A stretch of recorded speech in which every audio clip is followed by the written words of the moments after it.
Welcome to the Shrink Show.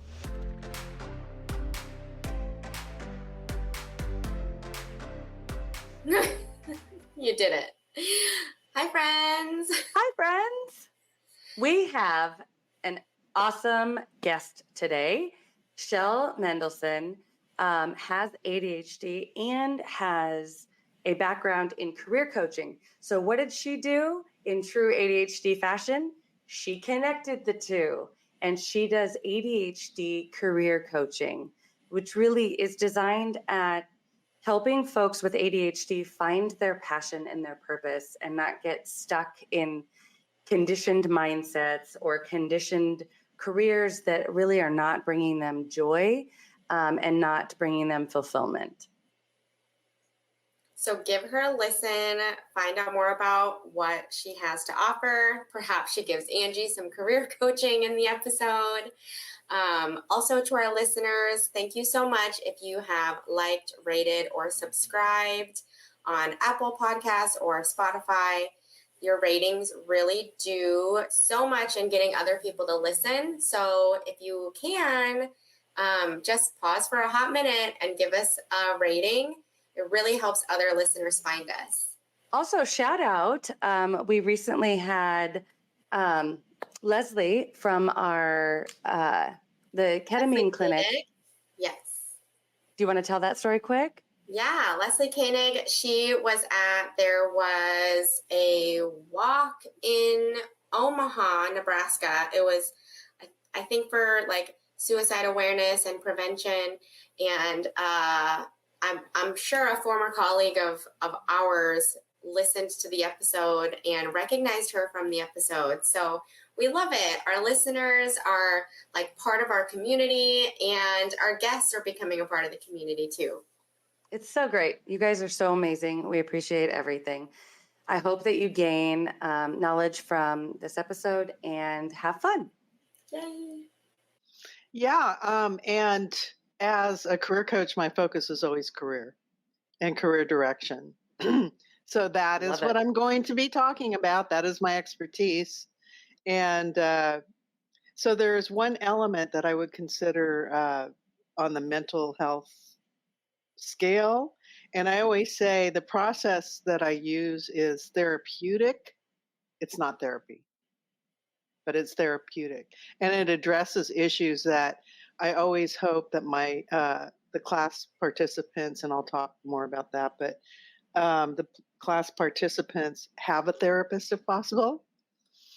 And I always recommend an ADHD diagnosed therapist if possible, because I'm one and I have one. And I've had others that were neurotypical and missed the mark so many times because you know how it is, Angee. Mm-hmm. You can't, it's like a way of thinking, it's a way of being. And nobody really understands it unless you're kind of in our brain. You're 100% right. I can say Jamie is an exception to this rule only because I don't know. She has surrounded herself with people with ADHD. No, I'm not saying there aren't exceptions. Of course there are exceptions. But what I'm saying is, if at all possible, start from that premise.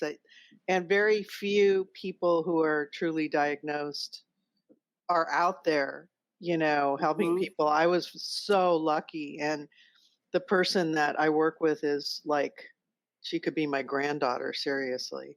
I mean, she's so young, but she's a PhD and not that matters, but she's got serious skills, and I just, she gets me. So she really can recommend things based on the my neurotypical brain. She gets it because she goes through it herself. Right?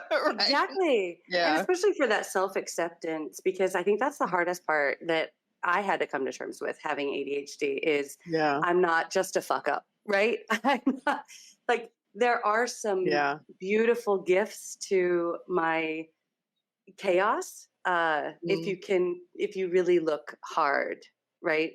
It's just I don't even think you have to look hard. I think all of it is your own self-acceptance. because Yes. really we are the movers and shakers, and I'm happy to talk about that. We are the ones that Boom. have created the products and services that are out there. How we did it, that's the stress that people go through. How it happened and what we had to go through to get there, completely different story. However, we're the ones that, we come up with, we're the entrepreneurs, we're the inventors, the creators, and we come up with the ideas, and the problem solving kind of aspect of it. There's just nothing like our brain wiring for any of that. I mean, look at the people out there, just the people who created like the iPhone. That was Jobs, and he was extremely ADHD, extremely, on a very high scale.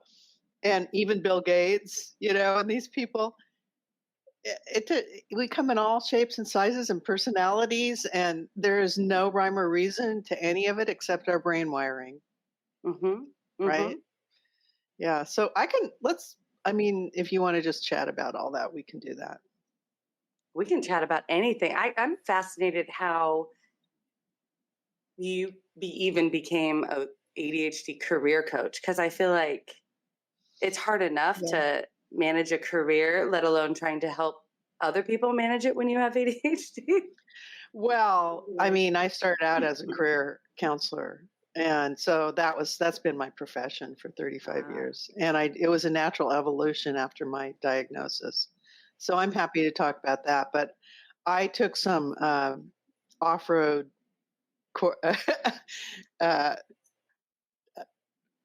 how should I say it, paths. And that's where I got You took the scenic route. Yeah, I took the scenic route.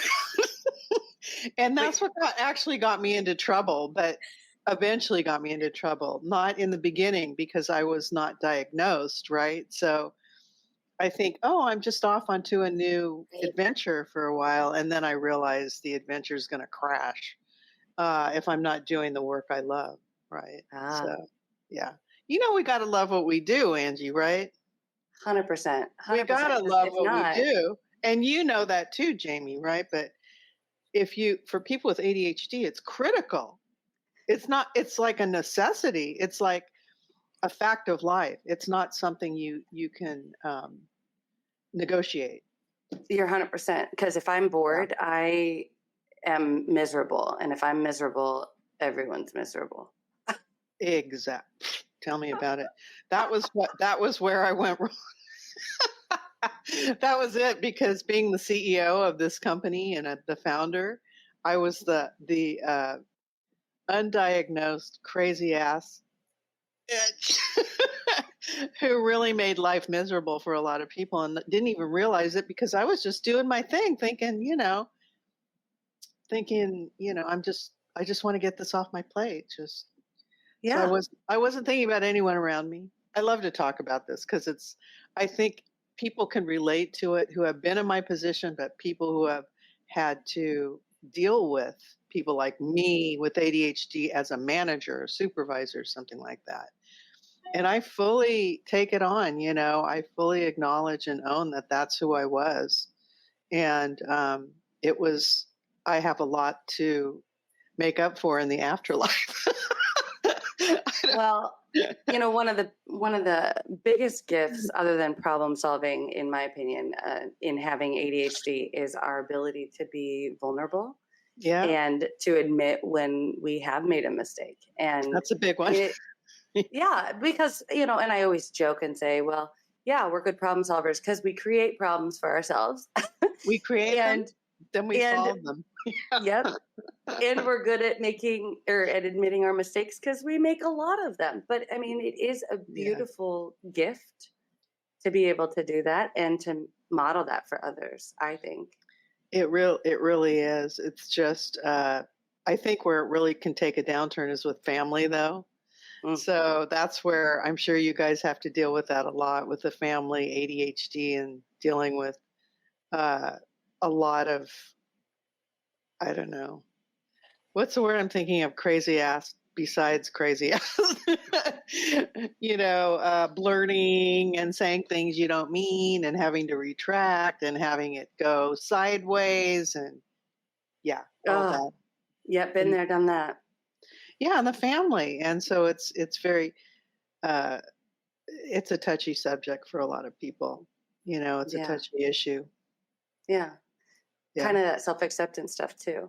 I already, in good ADHD fashion, forgot what it was that you had said you were really drawn to wanting to talk about. Well, right, I didn't even say that, did I? It's something Bowles, now I got trained by the man who wrote the book, What Color is Your Parachute? This is a workbook we use. And I've written my own that's coming out in December. Congrats. Inspired by Bowles, and I've made it completely different, very specific for ADHD adults and teens. That's awesome.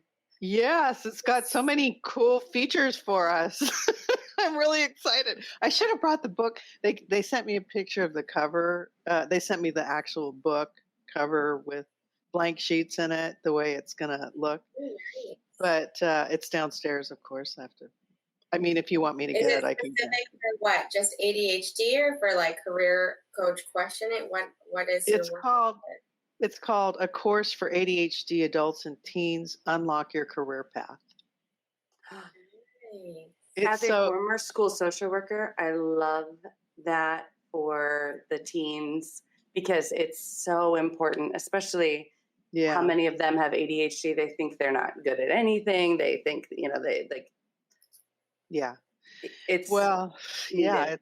And it's needed for every high school kid, really. So the thing about the book is, a little secret, is that it's good for everyone. It just focuses on ADHD. It breaks things down in such a way that it makes it easy for everybody to figure this stuff out. But it's very, it is focused, and the conversation within the book, the content has a lot to do with, the ADHD person, but really anybody who's distracted and has difficulty making decisions and really needs very specific ways to figure this stuff out. That's what it is.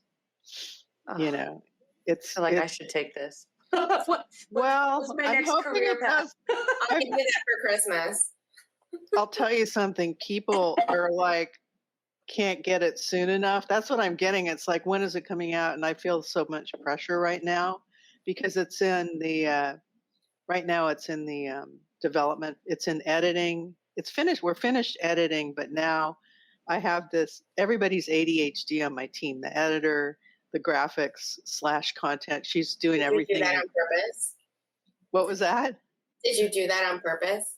Yes, I did. Like the editor, she did a fabulous job. And when she made recommendations about clarifying things, that you need a little bit more on this, you need so it wasn't just straight up editing. Yeah, no, she was incredible. And I'm talking to her today after you guys, actually. And then the graphics person was a former client, very ADHD. She was a school teacher, and she's an artist, and she's unbelievable. So through the years, she's done a lot of graphic documents that I've used with my clients that are, whenever I come up with ideas, she puts them into this beautiful step-by-step.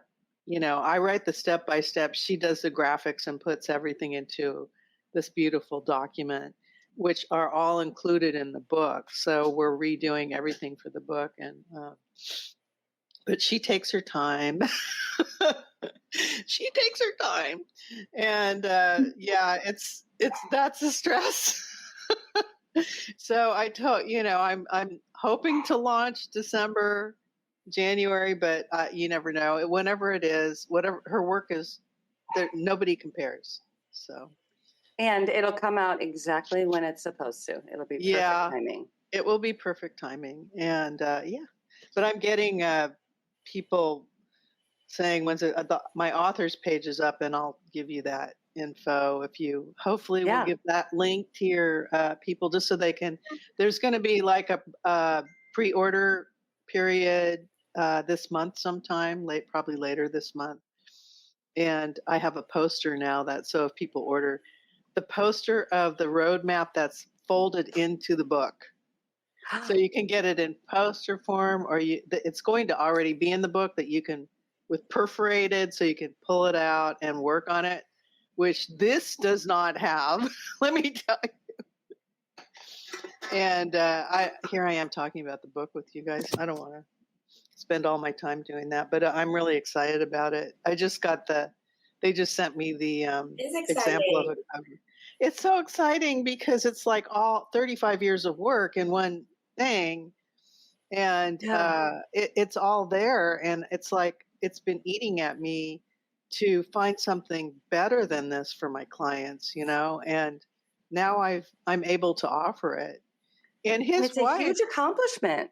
It's a huge accomplishment. It's hard work. Have either of you guys done a book? You Okay, guys so have done books. I'm in the process of two. One, my memoir, and then a bunch of self-help series, therapeutic, like shadow work series, workbooks for people. And that's work. It's so much work because it's, my brain is all over the place. And so it's figuring out where the pieces connect. I know exactly what you're saying. And then when you are inspired and when, something clicks and makes sense. And then I could spend literally all day on one page. Why? Why am I spending all day on one page? But I'm like so into it and I want it to be perfect. And I want it to say exactly what I want. It's a lot. So I'm like, I am in awe of you because this is a huge accomplishment. It's so hard. And it's not just writing the book, but it's all the other stuff besides it. It's the author's page. Oh, you need to have, like, I want to sell it on my website, and I am going to sell it through Amazon Marketplace, but it's spiral bound, right? So KDP, you've heard of them, right? They're the ones that upload to the Amazon. They don't do spiral bound. So I had to find a very specified printer who is like, she's like me. She works exactly the way I do, very specific, customized. And when you talk to her, what she offers is, I'm like a kid in a candy shop, right? So the word unlock is going to be foil, glittery, so it's out. And she's the one who said, oh, you can do this and you can do that. And it's like, so I was able to add some bells and whistles to it that for our brain, we need the bells and whistles. Mm-hmm. So I'm excited for you. That's several. Oh my God. One is enough for me. I mean, I know I'm going to have to do like a trainer's edition. So for teachers, I want to have that because I do want it in all the schools, but I'm not going to go the educational book distribution route. So they've got to actually purchase it, but I want to give them a discount. So I have to figure out how I can give a discount to teachers. That's just all stuff that you have to think about. And it has to go on Shop. I mean, it's like Shopify. It's incredible, all the stuff you have to think about. Well, and then even researching, and you can get stuck down a rabbit hole of researching. And every one decision takes that much more time. That's what I fall into. Every decision. So as a ADHD career coach, like what does that look like for you? Like, how has this unfolded for you? Are we on? Oh, we're recording. Yeah. Oh, okay. Well, I've been recording from the beginning, so we can start it wherever, however. No, we're good. I'm glad you're recording because I am talking about what I wanted to talk about. So, so the question again, just rephrase the question for me one more time. That's okay. My fleeting brain. I guess this is where Jamie can probably help me. I'm trying to figure out, like, what does an ADHD career coach look like, and when and how would somebody want to seek you as their career coach? Like, what would that look like, and what kind of benefits would they receive? So after 35 years of starting out as a vocational rehabilitation counselor. I did that for 10 years, worked in the workers' compensation system in California before I tried to warn everybody it's going down, folks, because the insurance companies are coming after voc rehab counselors. And sure enough, as I predicted, because you know how our brains are, I could see it all. I started making plans way in advance to transition, and everybody else was still like thinking, "Oh, this is all going to work out." No. So Voc Rehab ended. That's how old I am. It's so many years ago. And it wasn't just that. I was getting bored with it. So I was looking for alternatives. I was getting bored with working in the comp system and dealing with attorneys and all the system bureaucracy in California. I was in California. And so I eventually was looking to just do straight up career counseling. And I started doing that with the general public, but I didn't know how to actually get the word out there other than they had a thing called the Yellow Pages back in the day where you could, I wish they had that because I got a lot of people from that. I mean, honestly, it was a really good resource. Yeah. And you put an ad in the Yellow Pages and people would actually find you, you know, it was amazing. So I found Richard Bowles. I always knew about Parachute, but when he offered a training, I jumped on it because I knew that this was a process that did not involve assessments. So if anyone is looking for a career counselor who will give you the Myers-Briggs, the Strong Campbell, they used to call, I mean, all those assessment tests, that's not me. I gave them for years. They did nothing. They did not help people. There was only one I could speak to called the Raven I loved, which is for abstract reasoning for mechanically minded people. Huh. Yeah, old rehab counselors, anyone listening to this will know exactly what I'm talking about. We used to have to give it to everybody we worked with. And it was this thing where it's kind of like a Rorschach-y kind of thing, but you have to figure out what goes together, all these weird shapes. And anyway, people who scored high on that those are the engineers, the right brain or the left brain kind of jobs that you could sort of pinpoint and say, yeah, this looks like something that could fit for you. Yeah, that's my 16-year-old. Yeah, he'd probably do really well on the Raven, you know. And I had people, yeah. Probably. He's going to go into engineering. He's a junior now, and that's totally his thought process. That's exactly how my son was. He went into, he went into engineering. Oops, sorry about that. You can get that one, get rid of that. Anyway, after a while, I started working, and then I got the training with Richard Bowles, and he kind of became my unofficial mentor and he was the person that I really looked to. Bowles was pretty much considered by the career counseling community of years back and probably today, but he died in 2017, so I'm not sure about today. But for so many years, he's like the grandfather of career counseling. And he was always the one to say, I don't like assessments. So his process is very much of a deep dive, self-reflective process, but it's structured. It's got the structure so that you go from one area of career to the next that are extremely important to identify what your preferences are in. So that is, I didn't know why that really appealed to me because, again, I wasn't diagnosed till 13 years ago. So I went through my whole career not knowing, but I did know I needed to love what I did for a living. That was really important. Mm-hmm. So getting my master's first in counseling, Voc Rehab counseling, and then continuing on a trajectory within the same field was really important to me. So I kept learning and learning and learning more about what fit me more, what the things that were really making me happy in my work, and working with the general public, getting out of that workers' comp mindset, which was very negative in a lot of ways. And people were pretty much controlled by the bureaucracy and angry. There was a lot of anger there. I was really tired of it.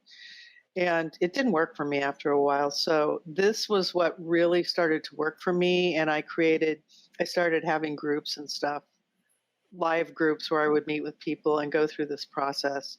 And I was pregnant with my son at the time, and it was like a fantastic transition for me.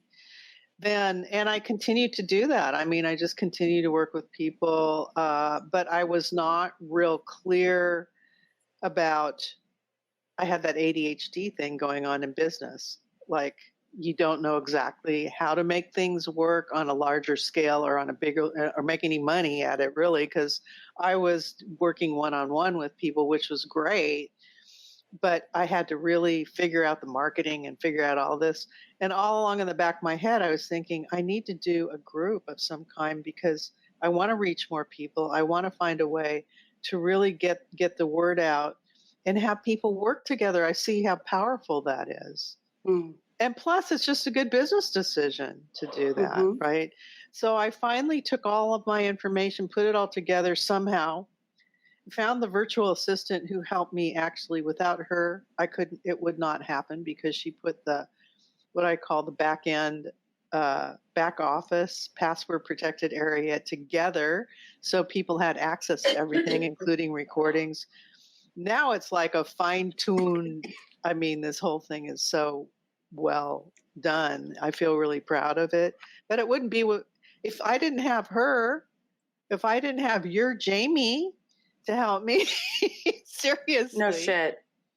I would be all over the place. I mean, I am all over the place. Yeah. I mean, and she's worked with other ADHD coaches before, so she knew what she was getting into, and she likes putting this stuff together. Plus, she has a team of other people, so she can take regular vacation. She's a really good model for the way people should be in business. Serious.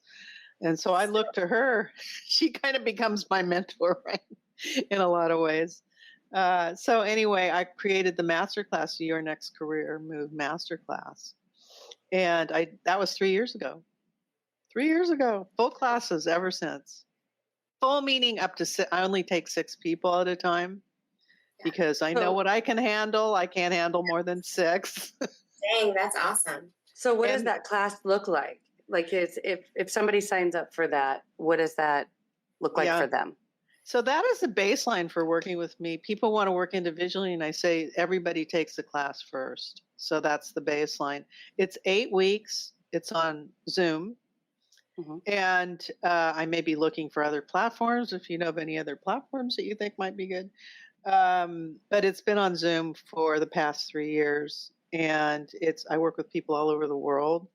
I'm finally able to work with people in Australia and New Zealand, because I have a class that takes them like to the next day during the regular day hours for them.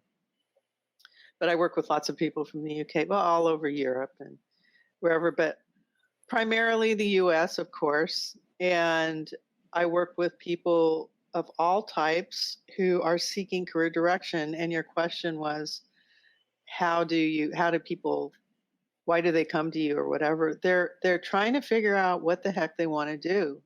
They want to answer that question of, what do I want? Very simple question. What do I want? What do they want to be when they grow up?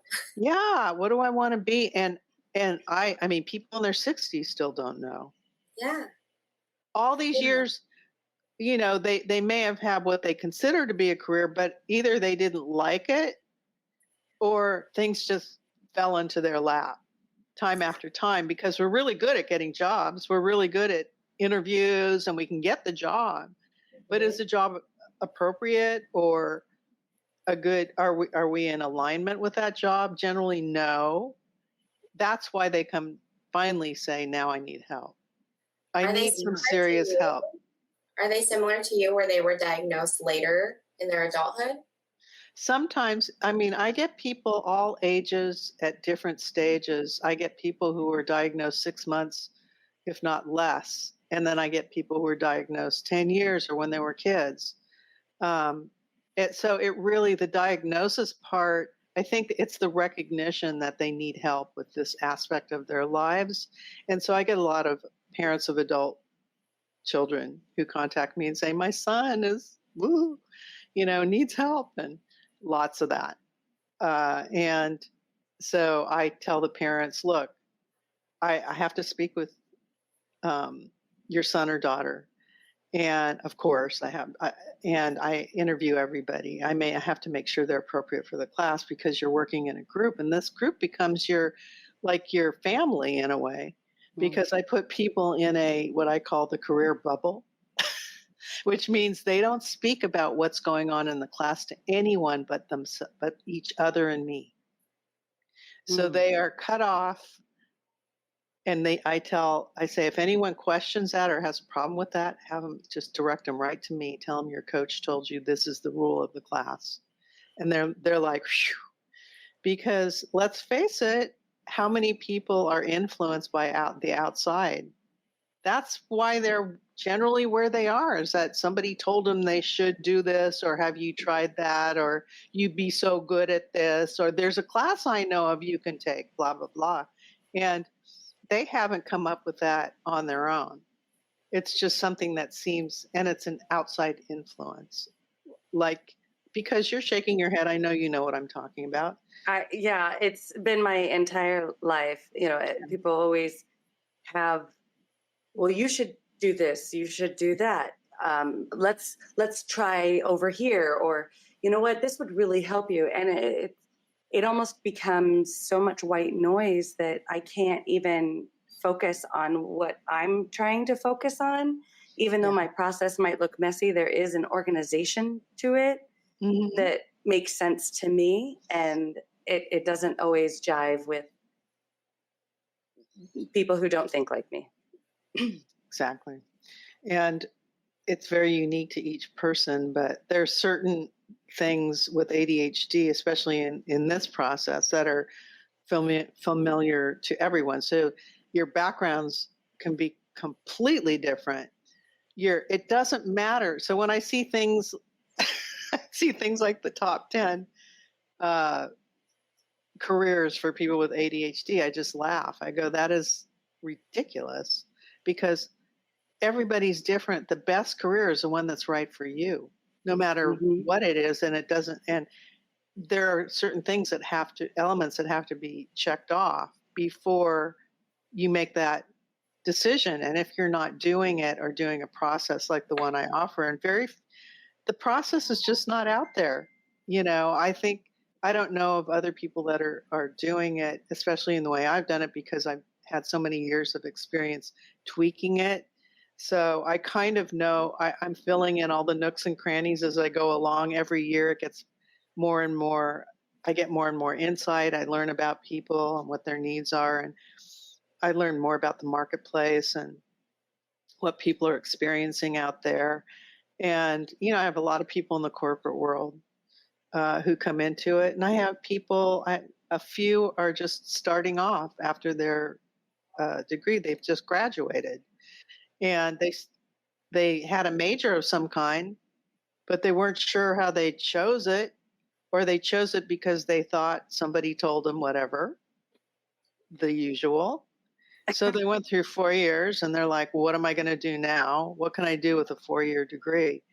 And not wanting to go on to a master's program of some kind or any other program until they figure that out. So that's smart. That's the smart thing. I hate to see people go into master's program with that still trying to figure it out mindset. So when they come into the class, they can figure it out. What's right for me? Maybe it doesn't have to be a math. Maybe it's some kind of certification program, or maybe I can take the skills that I've gained over the years and just plug it into something in a completely different industry that I'm fascinated by. Right? Yeah. And there's just different ways to move it. And then you find out from having I call it the human research, which you're also known, AKA informational interviewing, right? But we do it in such a way that it's very different from, I think, the way a lot of people experience it. It's really, really directed at it's just the next level of research. So it's about a curiosity that you have to sift and sort opportunities and possibilities for yourself. Like, this is a yes, this is a possibility, this is a no. But you can only do that by actually having real conversations with people. And anyone who tries to tell you different, no, wrong. Wrong. So think about all the people that have even in PhD programs, because I've had double PhDs in my class. I've had, people with extraordinary backgrounds. I mean, extraordinary backgrounds, and still trying to figure it out. Yeah, I mean, and there's no judgment whatsoever. It's like, let's do it. Now's the time to do it. Let's get it done. And so you have this roadmap when you've completed that you can use to sift and sort opportunities as they come along. But there's also, from the mental health perspective, this thing called Bowles called the safekeeping self, which interestingly enough, in his books, he stopped. I don't even know if he ever talked about it, if it's just something we got in training. But I developed a document that really helps people identify when they're safekeeping self, which is the voices coulda, woulda, shoulda. Oh, my dog. Sorry about that.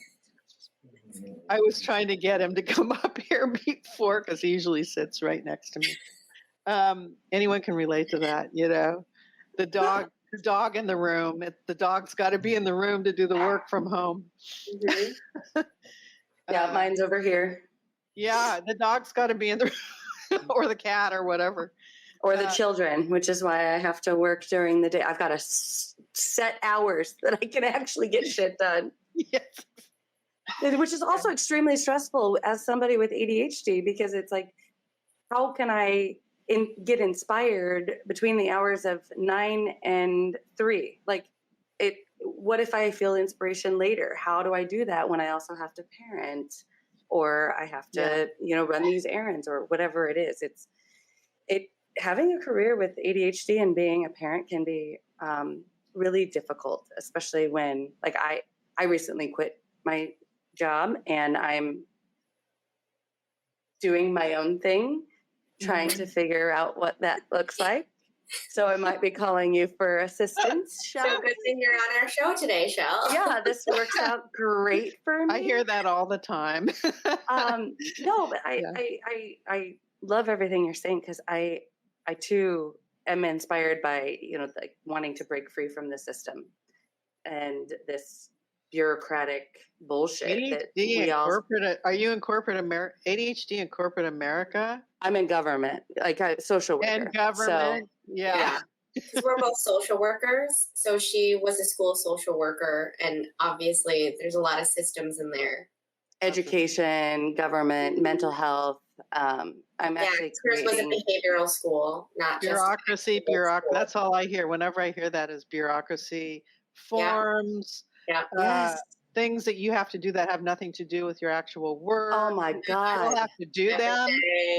I am the most rebellious person in the world, and I worked for a corporation when I first started doing my work as a voc rehab counselor. And they wanted me to fill out these ridiculous forms every week that had nothing to do with my work whatsoever, and proved nothing and showed nothing and gave no information really, but I was supposed to do it. Yeah. And I refused to do it. Yeah. I refused to do it. And so I had my manager come in and sit down with me and say, you're supposed to do this. And I go, nope, I'm not doing it. And here's the thing, when you're doing what you love, which I was, and you're really good at it, you become good at it when you love it. Yes. Very often a shining star. I was one of those. And so I called the shots and I said, no, I am not going to fill this form out. I'm going to do my work. I'll make you guys money. I'll do whatever I need to do. I'll be very good at what I do. I'll bring in new work. I'll do whatever is necessary. But that is one thing I'm not doing. See, in the nonprofit world, you don't really bring in money. So I was really good at my job. I always rose really quickly, but then I pissed off all of the management because I would ask too many questions, or I would say, well, this is ineffective. Why are we doing this? Yes, why are we doing this? It doesn't make sense to me. Like, we're wasting time on this end with something that we really should be investing over here, and you don't question anything. They don't like that. No, they don't like that. No. But it's true also in the corporate world. I hear you can't question anything, and it's true everywhere in the world now. I mean, it's getting, you can see that things are there's a big shift going on towards more authoritarian aspects of the government and everything else, right? Yeah. So don't want to sound political here, but well, no, but we yeah, know that doesn't work for our brain wiring because we do not like people telling us what to do. You know what's funny though? I don't like people telling me what to do, but I love surrounding myself with people who think differently than me, who question like what the process is and are like, well, is there a better way? I don't know. That's a great question. Let's explore this. Or, I love that. I do too. Like it's different. Between like that's critical thinking versus someone saying this is how you do it. I said you have to do this. Exactly. Mike, I get so much inspiration from the people in the classes. One of the classes I had, and I give them all credit in the book, helped me develop the new system besides the flower, which is what the flower is this is what it looks like in the workbook. I've changed it to the planets and your career galaxy. And that came up, that. And you can't even believe how beautiful it is. It's going to be, I told you it's going to be that pullout. It's going to be out of this world. Out of this world, game changer. It's going to be a poster you can get and put it up and write on it and have it in front of you and frame it. And it's going to be beautiful. I wish I had a picture of it right now. I actually have one on my phone. I could show you if you want. But so yeah, they helped me come up with just. I had thought of stepping stones. I had thought of a couple of other things, round things that were kind of on the round scale. And when they said planets, it was like, that is what makes sense. And that was the one they all got very excited about. So there's something about planets, the solar system, and people with ADHD. I don't know what it is. Oh my God, I'm obsessed with astrology, with all the talk about all the stars. Let's talk about aliens. Like I'm all for it. Like, let's go. I just watched Encounters. Yeah, the whole UFO thing is kind of interesting. Anyway, yeah. So they help me. I mean, I give the classes. Different people in the class come up with different ideas, and if it really resonates with me, I make the shift. I will change it. I will add it. That's how I learn. The first class, I remember the first thing they said to me, because they were kind of the test class, and they said the thing that you need to really focus on is the safekeeping self. And I haven't really got a chance to explain that in full the way Bowles explained it to me, in which I talk about obsessively throughout the whole class.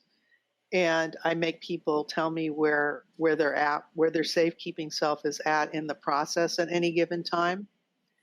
And that's where I say, if you're having trouble with that, if you're safekeeping self, and that's a part of you that will stop you from moving forward, stop you from even doing a Google search on something that you've been thinking about, stop you from even just doing any kind of inquiry, talking to anybody about it, because it's too scary. It's like, I won't make any money. How am I going to do this? Does it even exist? Oh my God, you're like preaching to the choir right now. Yeah, what will my parents say? What will my kids say? What will if I look into this, then I'm going to be targeted for the rest of my, all this crazy stuff. So that is a safekeeping self that I obsessively talk about in the class. And I talk about it from the career, simply from the exploration of this throughout this process. And it comes up repeatedly. It interferes over and over and over again. And that is to be expected. That is just how society is. That's how we've been raised. It is. You're 100% right. Yeah, we've been propagandized as a society to believe things are a certain way. And what this does is it just kind of puts an arrow through all of that. And it really does force you to look at things from a very different perspective, one that's not comfortable. I love that so much because I always kind of compare ADHD and the neurotypical relationship similar to left-handed and right-handed. It isn't one is right and one is wrong, but how long did they try to, create all right-handed? Because, well, you're not left-handed. You shouldn't be using your left hand. You need to use right hand. Exactly. And you have right-handed scissors, and you have right-handed door handles, and right-handed buttons, and right-handed everything that just made it that much more difficult for folks who are dominant left hand. And it's like coming out of that mindset and recognizing there's nothing wrong with left-handed. There's nothing wrong with right-handed. We just have to work together. And in fact, there are some times where left-handed folks, you can reach something back here. Like I have a few left-handed friends. I'm like, hey, can you unscrew this thing over here? Because I can't get it with my left hand because my left hand just doesn't work as well. That's ADHD a good analogy. That's a good analogy. Yeah. I mean, it's not easy for people to break out of that way of thinking. Mm-hmm. It's not easy for anyone with or without ADHD to break out of that way of thinking. And so I always look forward to it because I know that it's going to come up for everybody. It does. It comes up like right away. And I nail them on it and I go, the first time you start to recognize that I call it the ghoul entering the room, good angel, bad angel, however you want to, whatever metaphor you want to use for it. That awareness in and of itself is huge. That's a breakthrough right there, is recognizing when it's actually happening. Oh my gosh, this is me stopping myself. Why am I doing this? And just do it anyway. And some people, everybody's different. Some people can break through it and other people struggle with that. And, up to the very end are resistant to it, but they know that it exists at least. They've gotten a little closer to breaking through. And I say, this is for you to take to your therapist. This is great fodder for therapy. As soon as you start realizing that you are a slave to outside influences when it comes to you making a critical decision about what you want to be doing that's going to make you happy over the long haul, sustainably. When you stop yourself from looking at possibilities and how one thing it doesn't have to be a full-on 180 ever. In fact, 65% to start out of 65% better is like a great first step for people. So some people think, well, I haven't figured it all out. Well, you take the first step and you make things better, and you maybe go into a new industry. You maybe do something do a lateral move of some kind, or there's so many different ways that you can get that first step started. So it's called your next career move, not your next 180. The next move that you make is going to be 65% better than anything that you've ever done. And then you start to see a path forward. And there's much more to it than that. I have our brains go into metaphors, right? Do you do that too? It's like all the time. Yeah. It actually, what you made me think of was there's that one actor, he was in Community, and he was a doctor, and then he decided to go into acting. Like he was a doctor, and so, but all of that knowledge builds upon his, his ability to probably do his acting and probably assist, the people that he's working with, or that knowledge. Like it's not, like you said, it's not a 180. It's everything builds upon one another. Like I'm fascinated with media, like media and musicals and plays and movies, and like I would love to break into that somehow. So how can I take my therapeutic knowledge and somehow utilize it within that? It doesn't have to be one or another. This is really a great kind of segue into talking about a client that I had that did that, who was a banker, worked for B of A or one of those for 5 years as an underwriter, if you're listening, I won't say his name. Thank you for giving me this story. Anyway, he was miserable. He called his work soul crushing. And during the class, he was offered the opportunity to interview with a movie company. And his first area of interest was his field of fascination, I call it, like the field he was the most fascinated with, were arts and entertainment. Mm. And he had done some production design or production work, creating on stage, what do you call it? Creating objects, furniture, stuff like that, building things on set, designing things. And he loved it. He was obsessed with it. And so he said, I can't do it. I won't make the money. There's no way. Why would I ever do that? And during the class, this came up. You think by accident? Now, this is where I believe things happen during the class, that when you open yourself up to it, you start thinking about it, opportunities will show up. Mm-hmm. He said he would never, the class really said, just do it as an informational interview. Ask him a little bit about working in a production setting. And production was a department he wanted to be in, and the job was in the production department of the movie company. And he eventually ended up getting offered the position which was to do pretty much what he was doing for the bank, only he said, I got to do more problem solving. So he took his skills, and now he was not only doing the work, working within the environment he wanted to work in, where he could learn all about becoming a production set designer, whatever he wanted to do. But he also ended up making 40% more in income. And that was his biggest fear, was I'm not going to make enough money. Right. And here he is making more because he's in the sacred flow. I love that, like where you're in the flow with the universe, doing what you love, doing what feels right, instead of trying to swim upstream.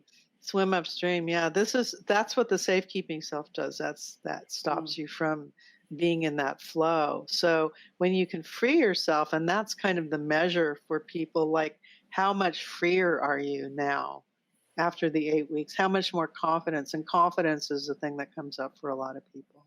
Mm-hmm. Is I feel like I have the tools, I have much more knowledge, I have some areas that I really want to look into. I've started to pursue them. I know what my next steps are going to be, and I know I'm going to get it. I mean, people really get in that mindset. It's like a whole shift, right? Yeah. I love that so much. Yeah. So, I mean, obviously I'm not going to guarantee you're going to find them. I know that this is the process you need to go through to get there, that this is the one that will create the opportunities. Yeah. And if you don't do this deep dive and start to figure out what are the things that really matter to me and acknowledge them and own them. I mean, you have to go farther than you have to own them. Mm-hmm. Yeah. And that's a tough sell for a lot of people who have struggled in the belief system that we all were propagandized into thinking the way the trajectory of our work life should go. Right. Well, kind of like in the 90s, everybody was like, you got to go to college. You got to get a college degree, college. And here I was with, $80,000 in student loans because I needed to go to college as a social worker, making so much less than folks who went into trade school. But in the 90s, trades, that's not where it's at. Yeah. You need to go to college. Well, then too many people went to college, and these trade folks are making 2, 3, 4 times more money than I am with my master's degree that everybody said I needed to go get, And PhDs. I mean, people with PhDs aren't making money. Yeah, no, with the debt. We all know what that's like. Then the debt nowadays is not like in the olden days when I went to school, when school was almost free. Like it really was. I mean, I got my master's, and I think I took out an $8,000 loan just so I wouldn't live like a pauper, because I was 29 years old. And I'm like, I don't want to, I've lived on my own for a while. I don't want to go back to student living. So I'll take out a loan so I can be comfortable. And that was, I paid that off like really easily. Right. And then that was it. And I got a job. I got a terrible paying job, but at least I didn't have the debt. And then I just went up from there. So it was my son. I'll tell you something. I always, even though I do the work I do, I always have that mindset of, you're going to go to college. You know, I think parents kind of put that on their kids. And I was guilty as charged. And I started putting money, you know, away for his college. And so when he started doing college applications, he applied to like 5 different colleges, and he refused to go anything that wasn't a university, when he should have gone to community college. And if I were smart at the time, I would have said, you aren't going to go to anything, but I will give you that money that I saved up for you, but only for 2 years of community college. And then you can do whatever you want. If you can make it through that, because those are the core courses. And universities don't focus on the first 2 years. They focus on the second 2 years. So instead of going for relatively less money, I mean, quite a bit less. It was free when I was going to school, community college. But they end up taking out these loans for the first 2 years and getting stuck with that on top of it.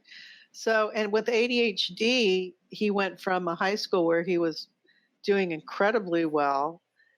And he had recommendations all over the place. He was in those upper classes and all that too. And start out in engineering, like your son. Was it your son you said? Yeah. Yeah. And he was accepted into UTSA here in San Antonio, and that he wouldn't accept any other school. That was it. And the first year, he just was overwhelmed. He was not ready for a huge campus in these giant lecture halls with overwhelming amounts of work. And he was thinking, because he's like a math whiz, right? So that was one of the reasons it made sense for him. And he ended up leaving after the first year. And it was really hard for me. I had a hard time. But he went into IT, and now he's like way up there in the IT field. He spent his money on certifications. He got really great certifications. He's working for a company. I wish he could go out. You know, I'm trying to encourage him to think more independently, you know, so he doesn't have the middle person, because he's got the skills. But he basically is doing the work he really enjoys doing and doesn't have the debt without the debt. Yeah. So as a parent, I'm like, dodged a bullet. Yeah. And he learned what he doesn't want. You know, he learned what he doesn't want. Exactly. You know, I failed my first year of college too. And Jamie and I had talked about it in a previous episode. And I said, you know, I didn't fail. I just learned how not to succeed. Doing something, was it like, yeah, you learned how not to succeed in that particular first year experience of college, which it's dramatic for somebody coming from like a relatively small town and going to a giant university. And my son is an introvert, very much of an introvert. And a lot of people, like a lot of millennials today, have anxiety and social anxiety and all that other stuff. Almost every client I have has some form of anxiety. It's just, I'm sure you hear that more often than not. And all of it became so incredibly overwhelming for him. It wasn't that he couldn't do it. It's just that he became overwhelmed. And that was what happened. It just wasn't a good experience. And he goes, Mom, you're right. I should have gone to a 2-year college. Or maybe he was right, because he only wasted 1 year. He only wasted 1 year. Instead of going 2 years and then doing a year in that and feeling like, now I'm 3 years in, now I need to keep going. You know, I mean, maybe he was right. Yeah. I mean, and now he is doing very well at what he does, and he really enjoys it. So, and that's the ultimate goal. That's the ultimate goal. It's do what you love. And college is not the be all end all. We all know that. I think a lot of people are turning away from college because it's not there's no ROI, Right. There's no real return on that level of investment unless No. you're becoming a doctor, and you have and even doctors, a lot of them don't get paid as much because of the healthcare system takes a lot. There's just, and lawyers don't automatically make money. They can go into a practice where they're paying $30,000 a year, Right. to start out. And now they've got all this debt from law school.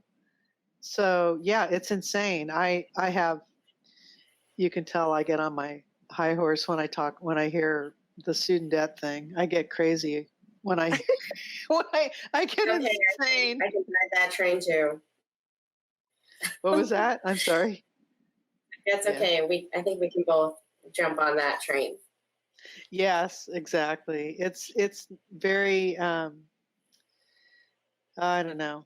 It's a different world now, and it's not even close to when I was growing up. I mean, if things were the way they were back then, we would be okay. Everybody would be okay.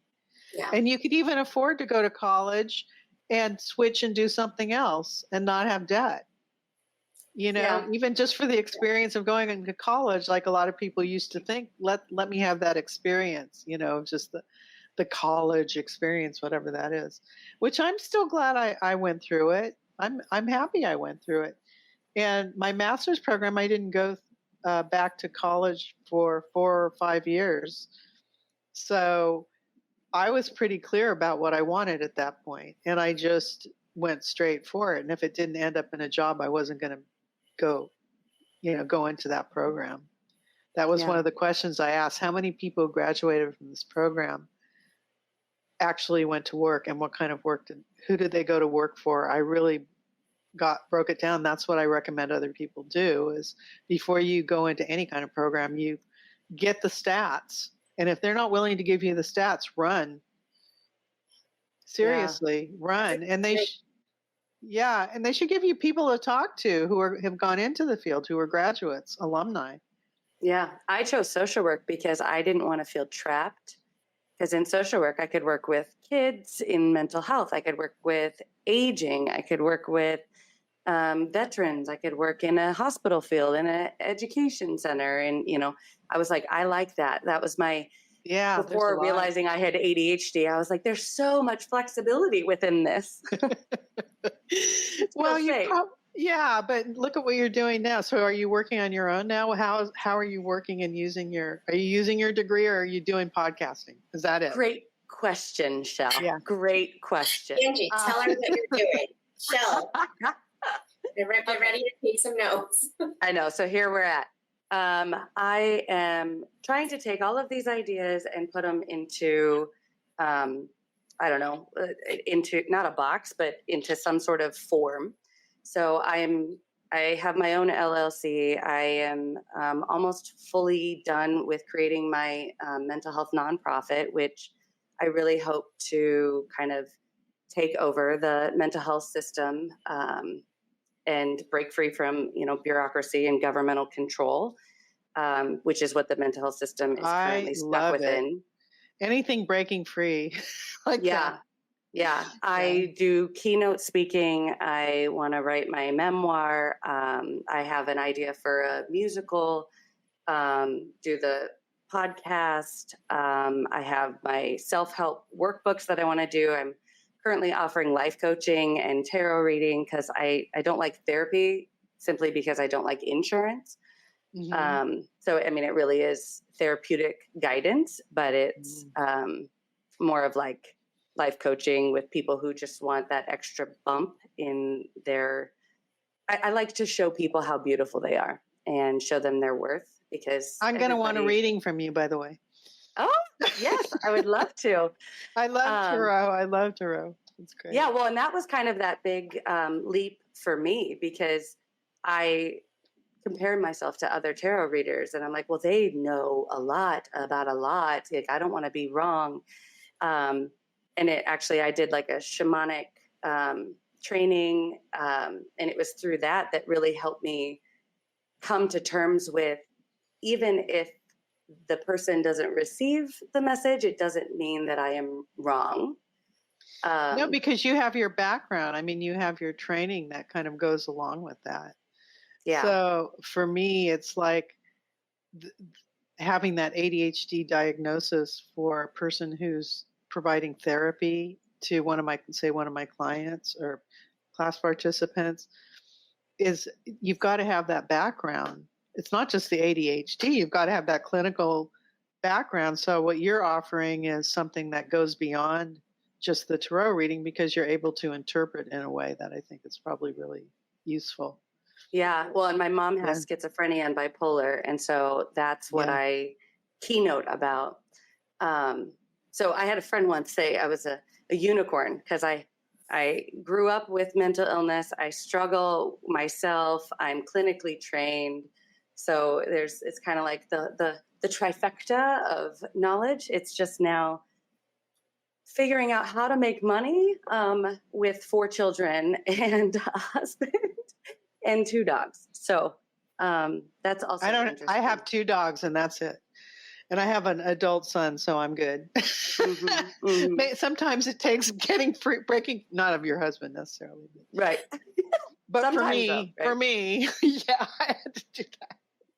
I had a husband who said, no, you can't do that. And then I just luckily didn't listen to him and always proceeded with whatever I wanted to do and brought him on board when I started a franchise system, which is a whole other story. I'll tell you one of these days. It's one of my career stories of the ups and downs, the ins and outs, the figuring out what works and doesn't work yeah.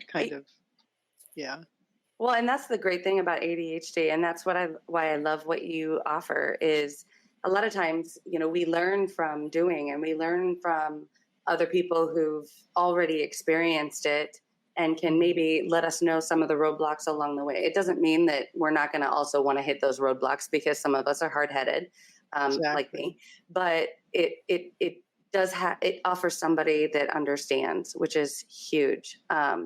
So I think for right now, this is probably a good ending place for today. I want to hear from Jamie. I haven't heard from you hardly at all.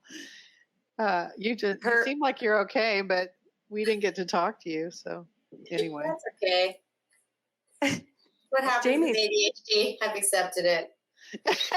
It's just part of the deal. I get it. Jamie is pure magic. She's just absolutely amazing. I am about to pee my pants, if I'm being honest. So you got to go. Oh my gosh. I have to use the restroom. Jamie's uncomfortable. It was fun talking to you. Really enjoyed it. I really did. Well, you don't have to go quite yet, but I just want to kind of do our end spiel. Jamie, if you want to kind of sum everything up or no, or maybe. What? What do you want? I don't know. I'm just trying to end. Summarize, Jamie, summarize. So in conclusion, Shell does great ADHD career coaching. She knows how to speak the language of ADHD folks, so that's why you should go see her.